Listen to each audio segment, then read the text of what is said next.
Well, hello there, folks. Today's video is going to be a little bit different. It's going to be a little bit personal. It's going to be a little bit personal. And today we're going to talk about the topic of how do you support people with ADHD or autism or any kind of aspect of being on the spectrum when they are sitting in your workshop, right? Now, what I'm going to say is not medical advice, it's not anything professional, so to speak. It's just speaking from personal experience, right? Now, here's the deal. I've been doing running workshops for over 14 years now. And one of the most common comments I get after a workshop is, like statistically, I've had so many people come up to me and say, Mark, I've got ADHD, or Mark, I've got XYZ. And your workshop was the first time ever where I could sit through it and not be on my medication or not be bored or just be fully present and enjoy the experience, right? Now, I would say statistically, if that's happened to me more than 10 times, maybe I'm onto something. Maybe I am, right? But here's the deal. I myself, growing up, very much felt like I had special needs. Now, even the name special needs, I don't like it at all, because I would just say that they are human needs, right? And one of the things that we find for ADHD people or autistic people or anything like that, we have common needs in general that need a little bit more attention than, say, different people, right? And again, though, I would come all the way back and say that everybody has these needs to a certain degree. And due to technology and changes that are happening in society, these needs are becoming more prevalent for people. And we are we're just being conditioned in a different way, right? Whereas, say, 10 or 20 years ago, we didn't really have a need for variety and change and constant dopamine stimulation. We all have it now, right? So let's dial all the way back, right? So generally we find with people that are ADHD or autistic or all the different things there, right? They have some certain needs going on, right? They have a need for comfort. They have a need for, will I be seen, will I be taken care of, and will my needs matter to other people, right? That's a big need for them, all right? Will I be seen as a learner? Another one is the learning environment comfortable? Is it okay to be me, and can I be my real self, right? It's really, really important for them to know.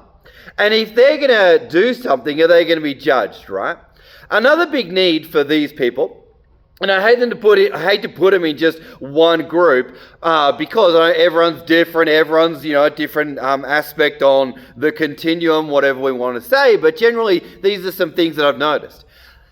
These people also have a big need for: is this going to be worth my time?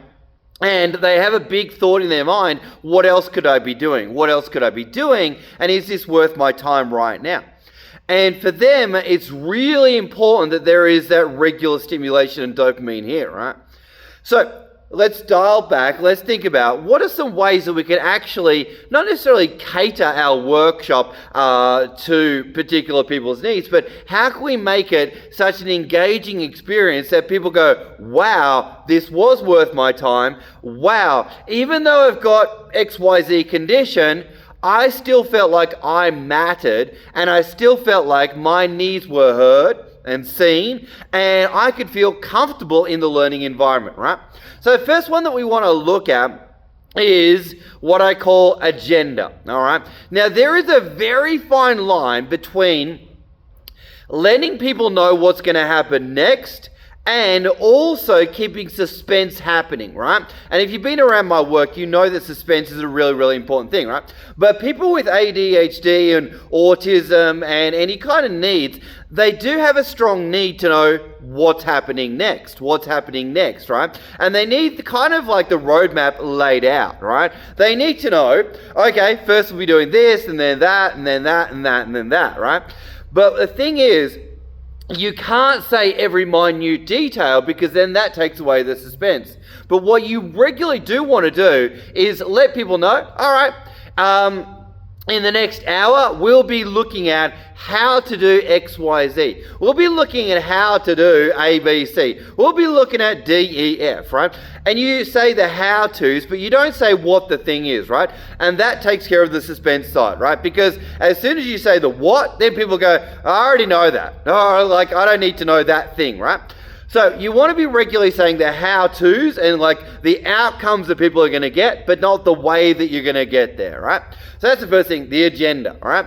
Next one is V for variety, right? So again, with adults these days, you want to be looking at all the different ways that you can deliver the content, whether that's pair work, individual work, videos, whether that is discovery activities, all these different things. The variety and the regular change makes all of the difference, right? And that hits the regular dopamine, so that people with ADHD, they're getting such regular hits that they're never distracted or never bored, because they're like, whoa, what's going to happen next? What's going to happen next, right? And they're regularly entertained and engaged, right?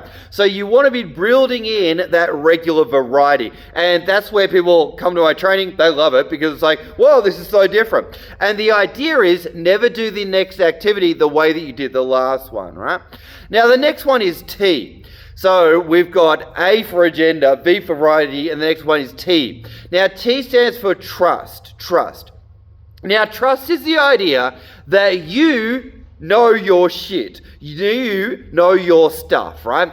Now, that may be a given for anyone, but at the end of the day, you need to appreciate that people with different needs, let's call it different, not special, have an even stronger need to know that you know what you're talking about and that they are safe, and also as part of trust, that you are going to scaffold the experience. You're not going to make it too confronting too soon. You're not going to put them out of their comfort zone too much, because you need to appreciate the internal chatter for them is so loud that it's like chaotic in their mind. It really is, right? So anything that you do has to be super comfortable, and they have to trust that you know what you're doing, and that you are not going to push them too far out of their comfort zone too soon or inappropriately. Or if you do, that you're going to be able to support them at the end of it.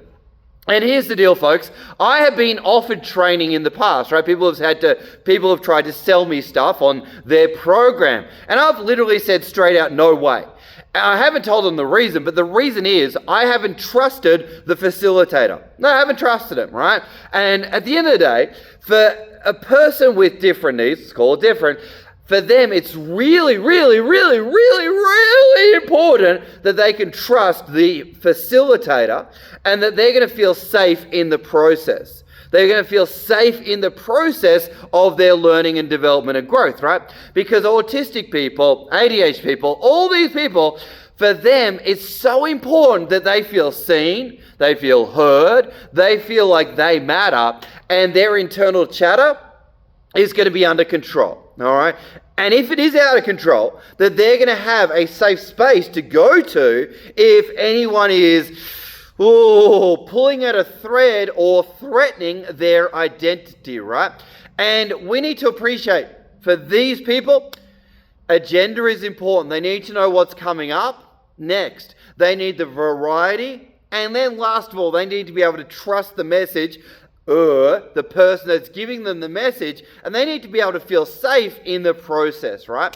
So hopefully you got some value from the video. If you did, like, comment, share, drop a comment. Does anything that I've said resonate with you? For me, growing up, I really struggled because I really, really, really valued knowing what was going to come up next, knowing how things were going to play out, and I love regular reassurance. It's like, Mark, you're on the right track. Mark, you're doing what's expected.